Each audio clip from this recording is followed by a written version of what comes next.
Hey everyone, welcome back to the channel. If you're diving into the world of cryptocurrency, you know how important it is to keep your assets secure.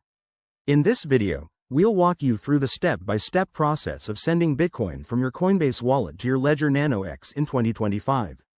This method is straightforward, but always remember, crypto transactions are irreversible, so double-check everything to avoid any mishaps. Let's jump right in. First things first, make sure you have both your Coinbase Wallet and Ledger Nano X set up and ready to go.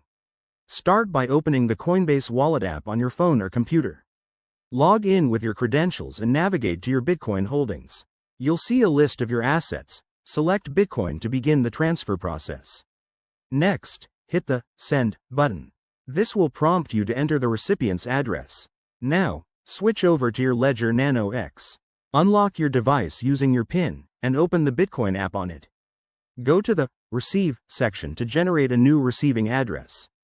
This is a unique string of letters and numbers. Carefully copy this address without any mistakes, as it's case sensitive. Head back to Coinbase and paste that address into the recipient field. Then, enter the amount of Bitcoin you want to send. Don't forget to check the network fees. In 2025, these might vary based on blockchain congestion, so aim for a balance between speed and cost. Review all the details one last time to ensure accuracy. Once you're confident, confirm the transaction in Coinbase. You'll need to approve it with your Coinbase security settings, like two-factor authentication. On your Ledger Nano X, it will display the transaction for final verification. Double-check the amount and address here too, then confirm with your device. After that, sit back and wait for the blockchain to confirm the transfer, which could take anywhere from a few minutes to an hour. And there you have it. Your Bitcoin is now safely on your Ledger Nano X. This hardware wallet adds an extra layer of security against online threats.